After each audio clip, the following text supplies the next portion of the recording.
Capítulo 12. Por aquele tempo, mandou o rei Herodes prender alguns da igreja para os maltratar, fazendo passar a fio de espada a Tiago, irmão de João. Vendo ser isto agradável aos judeus, prosseguiu prendendo também a Pedro. E eram os dias dos pães asmos.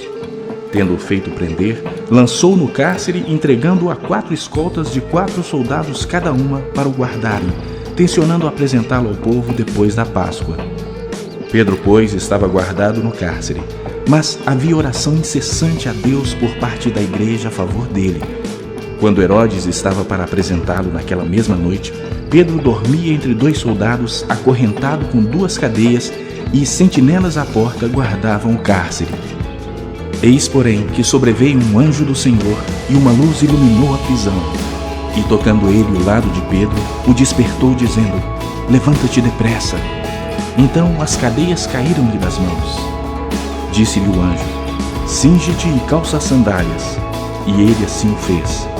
Disse-lhe mais: "Põe a capa e segue-me." Então, saindo, o seguia, não sabendo que era real o que se fazia por meio do anjo. Parecia-lhe antes uma visão.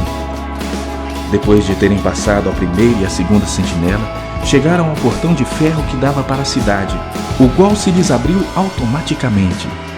E saindo, enveredaram por uma rua, e logo adiante o anjo se apartou dele. Então Pedro, caindo em si, disse: "Agora sei verdadeiramente que o Senhor enviou o seu anjo e me livrou da mão de Herodes e de toda a expectativa do povo judaico." Considerando ele a sua situação, resolveu ir à casa de Maria, mãe de João, cognominado Marcos, onde muitas pessoas estavam congregadas e oravam. Quando ele bateu ao poste do portão, veio uma criada chamada Rode ver quem era. Reconhecendo a voz de Pedro, tão alegre ficou que nem o fez entrar, mas voltou correndo para anunciar que Pedro estava junto do portão. Eles lhe disseram: "Estás louca?" Ela, porém, persistia em afirmar que assim era. Então disseram: "É o seu anjo." Entretanto, Pedro continuava batendo. Então eles abriram, viram-no e ficaram atônitos. Ele, porém, fazendo-lhe sinal com a mão para que se calassem, contou-lhes como o Senhor o tirara da prisão e acrescentou: "Anunciai isto a Tiago e aos irmãos." E saindo, retirou-se para outro lugar. Sendo já dia, houve não pouco alvoroço entre os soldados sobre o que teria acontecido a Pedro. Herodes, tendo-o procurado e não o achando, submetendo as sentinelas a inquérito, ordenou que fossem justiçados. E, descendo da Judeia para Cesareia, Herodes passou ali algum tempo. Ora, havia séria divergência entre Herodes e os habitantes de Tiro e de Sidom. Porém, estes, de comum acordo, se apresentaram a ele e, depois de alcançar o favor de Blasto, camarista do rei, pediram reconciliação, porque a sua terra se abastecia do país do rei.